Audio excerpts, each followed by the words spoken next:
Homo sapiens. Celui-là, vous le connaissez bien puisqu'il s'agit de notre espèce, la seule espèce humaine encore présente sur Terre aujourd'hui. Les plus anciens Homo sapiens avec notre morphologie, c'est-à-dire des Homo sapiens modernes, datent d'il y a environ 230 000 ans. Mais les scientifiques pensent que l'espèce serait apparue il y a environ 300 000 ans. Sa capacité crânienne a beaucoup évolué. Elle est passée de 1100 cm3 pour les premiers sapiens à 1650 cm3 à peu près il y a 40 000 ans. Aujourd'hui, on est à peu près à 1450 cm3. La face est plutôt aplatie, il n'y a pas de crête sagittale. Le front est bien bombé puisque le cerveau passe par-dessus l'arcade susorbitaire qui n'est donc pas visible. Il n'y a pas de prognatisme, c'est-à-dire que la mâchoire n'est pas projetée vers l'avant. L'émail des dents est très épais et les dents sont petites, graciles.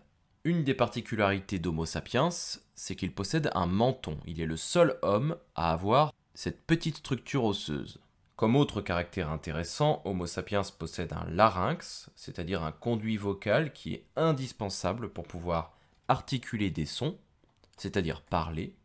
Le trou occipital est plutôt avancé, ce qui permet d'avoir une posture bien redressée. La colonne vertébrale possède 4 courbures, ce qui est parfait pour pouvoir marcher et courir sur 2 jambes. Autre caractère qui montre que Homo sapiens est un bon bipède, la forme du bassin qui est courte et large. Les jambes sont longues, plus longues en tout cas que les bras. Les fémurs sont obliques, ce qui permet de mieux répartir le poids. Et le pied possède un pouce non opposable, c'est-à-dire que le gros orteil est aligné avec les autres. Homo sapiens possède également sous le pied une belle voûte plantaire en forme d'arche qui permet de répartir le poids du corps sur 2 points au lieu d'un seul.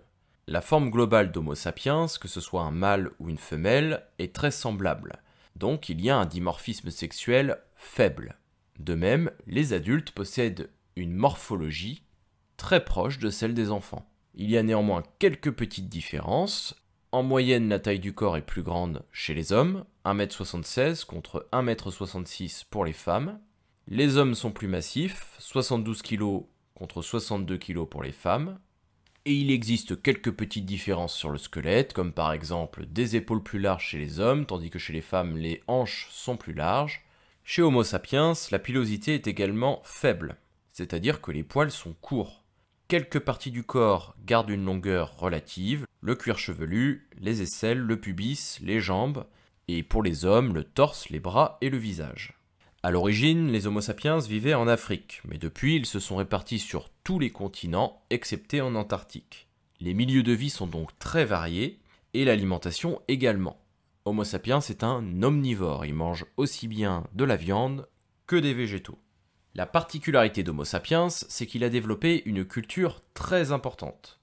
Il maîtrise le feu, la fabrication d'outils très perfectionnés, et il réalise des œuvres d'art.